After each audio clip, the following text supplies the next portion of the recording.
Your container garden is in real trouble this summer, and the science behind why might save your plants. This summer is breaking records, and the heat is relentless. Since late May, heat waves have shattered temperature records across 13 European countries, with Germany hitting 41.7 degrees Celsius and the UK recording its hottest June day ever. Here in the United States, more than 200 million Americans spent the 4th of July weekend under extreme heat warnings as a massive heat dome, a high-pressure system that traps and amplifies surface heat, parked itself over 2/3 of the country. If your potted tomatoes look like they're giving up on life, they're not being dramatic. They're in real trouble, and the science behind why is something every container gardener needs to understand. Before we dig in, drop a comment and let me know, how hot is it getting where you live right now, and how many of your container plants are already struggling? I read every single comment. Here's what most people don't realize. A plant in the ground and the same exact plant in a container are living in two completely different worlds during a heat wave. A tomato planted in your garden bed can send its roots down 2 feet or more, reaching deep into cool, moist soil that barely registers what's happening at the surface. That same tomato in a 12-inch pot is stuck with a few quarts of potting mix. Whether that's a premium blend like Fox Farm Ocean Forest or a standard Miracle Grow mix, that's its entire universe. There's no deep reserve to tap into, no cool earth to retreat to. Once the roots fill that space, they drink it down fast, and there's nothing left. But the water issue is only one part of a threefold problem that makes containers uniquely vulnerable to extreme heat, and understanding all three is the key to actually saving your plants. The first problem is root zone temperature. A dark plastic pot sitting in direct sun can reach over 130 degrees Fahrenheit at the root zone. That's hot enough to literally cook roots. It's hot enough to wipe out the beneficial soil microbes your plant depends on for nutrient uptake. Your plant isn't just thirsty, it's being slow roasted from the outside in. The second problem is moisture loss. Containers dry out 2 to 3 times faster than garden beds in the same conditions. A small pot can go completely bone dry in under 12 hours on a hot day. Hanging baskets or small decorative pots on a south-facing patio might need water twice a day just to survive, not thrive, just survive. The third problem is nutrient depletion. Every time you water a container, some nutrients wash out through the drainage holes. During a heat wave, when you're watering twice a day, that leaching accelerates dramatically. Container drainage is essential for root health, but it comes at a cost in extreme heat. At the same time, heat-stressed plants burn through their remaining nutrients faster than normal as they try to cope, so they're losing fuel from both ends right when they need it most. This triple threat is why container plants can go from perfectly healthy to near death in just 24 to 48 hours during an extreme heat event. It's not gradual, it's sudden. So how do you know if your plants are in trouble? There are 6 unmistakable signs of heat stress to watch for. First, leaf curling or cupping, where leaves fold in on themselves, a survival response called stomatal closure, where the plant literally shuts down the tiny pores it uses for gas exchange to slow water loss. Second, yellowing or bleaching along leaf margins. Third, brown crispy tips and edges, which is actual tissue death from dehydration. Fourth, sudden leaf drop, especially from the lower parts of the plant. Fifth, slowed or completely stalled growth with little to no new foliage, a sign that photosynthesis inhibition has kicked in and the plant has essentially paused its own development. And sixth, wilting that persists even after the sun goes down. That last one is critical. There's a real difference between normal midday wilting and true heat stress. Many plants wilt a little during the hottest part of the afternoon, and that's just transpiration temporarily outpacing water absorption. It's normal. If your plant's leaves fully recover by 7 inches in the evening, you're probably fine. But if wilting persists past sunset, that's your red flag. That plant is genuinely stressed and needs help now. The good news is that most heat-stressed plants recover fully if you intervene within 48 hours, provided the root system is still intact. Wait too long, and recovery can take weeks or even months. Neglect a severely stressed plant entirely, and it may never come back. So let's talk solutions, starting with the single most impactful thing you can do, which is fixing how you water. The conventional advice is about 1 inch of water per week for most plants. During a heat wave, you need to roughly double that. Aim for 2 inches per week, delivered in 2 to 3 deep soakings rather than daily sprinkles. The goal is to get water at least 6 inches into the soil so it reaches the full root zone, because surface watering just wets the top layer and evaporates before it does any real good. Quick question for the comments. How often are you watering your containers during this heat wave? Once a day, twice a day, or more? Let's compare notes below, because I think a lot of you are going to be surprised by the answers.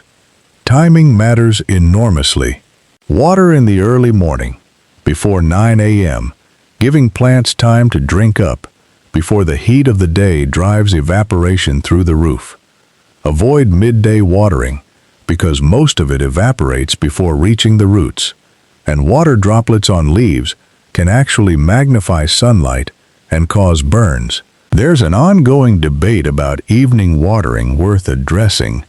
Lana Williams, author of the Container Garden Recipe Book, advises waiting until evening so plants can absorb water without fighting evaporation. She's not wrong about the absorption benefit. But wet foliage overnight creates ideal conditions for fungal disease, and the resolution is simple. If you need to water in the evening, water at the base of the plant. Keep the foliage dry. Use a watering can directed at the soil, not a sprinkler that soaks everything. And here's a tip that sounds almost too simple, but catches people every summer. Before you water, let the hose run for a minute. A garden hose sitting in the sun retains serious heat, and that first blast coming out can be scalding. Run it until it cools down, then water your plants. For container plants specifically, try this quick test. If the pot is small enough, just pick it up. A light pot needs water. That physical weight check is faster and more reliable than sticking your finger in the soil, especially with small containers. If you want to take watering to the next level, look into self-watering planters. Products like the Earth Box use a reservoir at the bottom that plant roots draw from as needed through capillary action. Water literally wicks upward into the root zone on demand, and you just top off that reservoir every few days. It requires about 1 to 2 quarts of water per day, but it provides consistent moisture without the feast or famine cycle of manual watering. The University of Maryland Extension specifically recommends these for heat management, because they also help conserve nutrients that would otherwise wash out. Smart pots and root pouch fabric containers pair especially well with this approach, since their breathable walls prevent the root zone temperature spikes you get with solid plastic. For larger setups, drip irrigation is worth serious consideration. A basic drip irrigation system delivers water slowly and directly to the root zone, cutting evaporation dramatically compared to overhead watering and keeping you from having to hand water during the worst of a heat wave. Texas A&M AgriLife Extension recommends drip systems as one of the most effective tools for managing container gardens through prolonged heat events. Another option gaining real popularity is ALAs, those unglazed clay pot irrigation systems, also called subsurface clay pot irrigation. You bury a porous clay vessel in your container, fill it with water, and it slowly seeps moisture into the surrounding soil through the same capillary action that makes self-watering planters work. People who use them report lower water bills and significantly higher plant survival rates during heat events. Now let's talk about the container itself, because your choice of pot material can make or break your plants in extreme heat. The worst option is dark, uncoated plastic. It absorbs heat and transfers it directly to the root zone. Uncoated metal containers are even worse, turning into little ovens in full sun. The best options are fabric grow bags and light-colored glazed ceramic. Fabric bags, brands like Smart Pots or Root Pouch, are the most widely available. Let roots breathe, drain well, and don't trap heat the way solid containers do. Glazed ceramic holds steady temperatures and doesn't spike the way dark plastic does. The principle is simple. Reflective surfaces cut container temperatures by bouncing heat away, and white pots keep root zone temperatures cooler than black ones. Terracotta sits right in the middle of a genuine debate. It's porous, which lets air and moisture pass through the walls, promotes better root aeration, and allows excess heat to escape. But that same porosity means it dries out faster, which is exactly what you don't want during a heat wave. If you love your terracotta pots, consider sealing the interior before planting. That gives you the thermal benefits while reducing moisture loss. There's also a technique called overpotting that works brilliantly. You take your existing planted container and place it inside a slightly larger pot, and that air gap between the two acts as insulation, buffering roots from extreme root zone temperature swings. It works especially well when the outer pot is ceramic or terracotta. Just make sure the outer container has adequate container drainage, or you'll create a different problem with waterlogged roots. Mulching is another tool that doesn't get enough attention in container gardening. Spread a 3-inch layer of mulch over the soil surface in your containers, and it does 3 things at once. It keeps soil at a steadier, cooler temperature. It cuts surface evaporation by 50 to 70%, and it blocks sunlight from reaching weed seeds.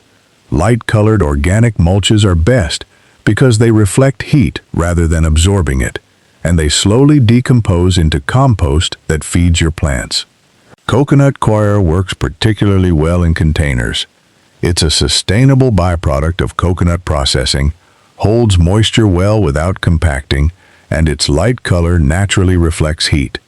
You'll also find it sold as a soil amendment mixed with perlite or vermiculite in many premium potting blends. Just keep mulch a few inches away from plant stems to prevent rot. On the topic of potting mix composition, if you're repotting or top-dressing containers this season, mixing perlite or vermiculite into your potting soil makes a real difference. Perlite, those white volcanic glass particles you see in most commercial potting mixes, improves drainage and aeration in the root zone. Vermiculite does the opposite, holding moisture and nutrients while still keeping the mix loose.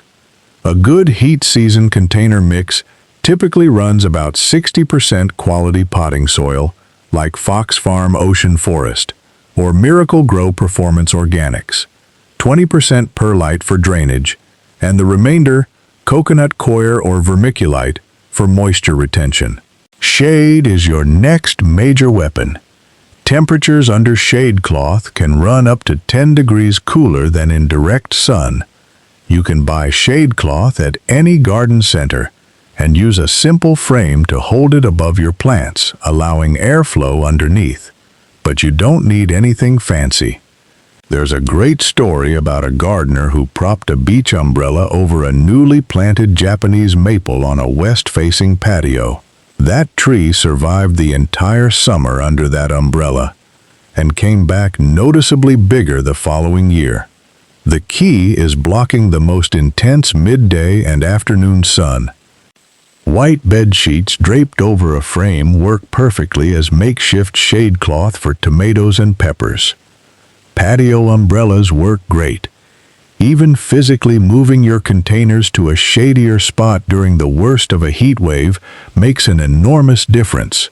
And that's one of the great advantages of container gardening. Mobility. Use it. Now, let me tell you what not to do during a heat wave, because some well-intentioned actions can actually kill your plants faster. Don't transplant, prune, or fertilize during extreme heat. Fertilizing seems logical since heat-stressed plants are nutrient-depleted, but fertilizer, even slow-release fertilizer granules, which are gentler than liquid feeds, increases water demand and adds chemical stress to an already struggling plant. It's like asking someone running a marathon in 100-degree heat to also carry a backpack. Wait until temperatures moderate, then resume a slow-release fertilizer program to replenish what leached out. Don't plant anything new during a heat wave either. New plants need time to establish root systems before they can handle stress, and putting a seedling into a hot container during a heat event is setting it up to fail. Don't reach for insecticide if you spot pest damage during extreme heat. Most insecticides specifically warn against application above 90 degrees, and using them in those conditions can compound plant stress and accelerate decline. Skip the water crystals and hydrogels too. This one surprises people because they're marketed for exactly this situation.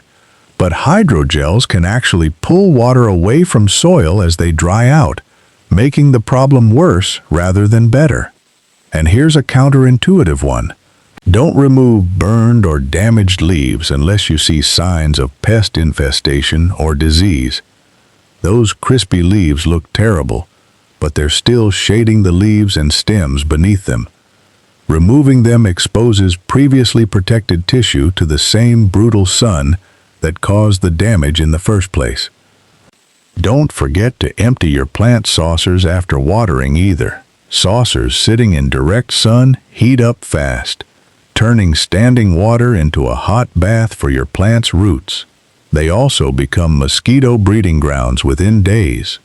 Finally, let's talk about playing the long game. If you're planning next year's container garden or making changes for later this summer, choose heat-tolerant plants for your hottest spots. Rosemary, thyme, and lavender thrive in heat. So do ornamental grasses, African daisies, succulents, and Mediterranean herbs like salvia.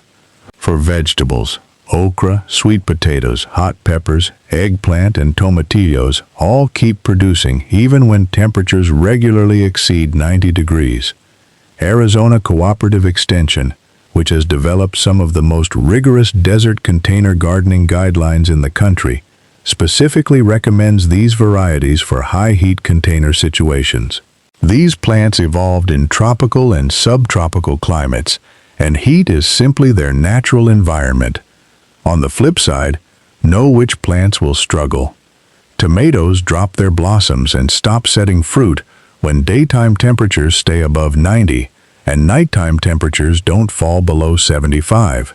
The plants survive, but fruiting pauses until it cools down. Cool season herbs like cilantro, dill, chamomile, and parsley will bolt or burn in sustained heat. So if you're growing these, they need your most protected spots. As John Kennedy, head of climate information at the World Meteorological Organization, noted during the recent European heat wave, these events are what we expect to see in a changing climate. Europe has warmed by around 2 degrees Celsius in just the last 50 years. Heat events are becoming more frequent, more intense, and starting earlier in the season. The UK broke its May temperature record by a full 2 degrees Celsius this year, and it had set the previous record over a century ago in 1922. These aren't normal fluctuations. The baseline is shifting. For container gardeners, that means something straightforward. The strategies outlined here aren't emergency measures you'll need once or twice. They're becoming standard practice. Choosing the right container materials, mulching with coconut coir or light organic mulch, creating shade systems, installing self-watering reservoirs or drip irrigation, amending potting mix with perlite and vermiculite, selecting heat-adapted plants. None of these are optional upgrades anymore. They're the baseline for keeping a container garden alive through a modern summer. The encouraging part is that container plants are remarkably resilient when you give them the right support. Most heat-stressed plants recover fully when you catch the signs early and intervene within that critical 48-hour window. The root system is what matters most. Protect the root zone from extreme temperatures and keep it consistently hydrated, and the plant above ground can bounce back from almost anything. Your container garden isn't doomed by these heat waves, but it does need you to understand what's happening inside that pot. When the mercury climbs, a little knowledge, some smart adjustments, and paying attention to the signs, that's the difference between a container garden that barely scrapes through the summer and one that actually thrives through it. Now I want to hear from you. Which of these tips are you going to try first? And is there a heat survival trick that saved your container plants that I didn't mention? Share it in the comments so the whole Plant Care Secrets community can learn from you. And if this video helped you rescue even one plant, do me a quick favor. Smash that like button. Subscribe to Plant Care Secrets TV so you never miss a video. And hit that Become a Member button to join our community and get exclusive plant care perks. Your support is what keeps these videos growing. I'll see you in the next one. Now go take care of those plants.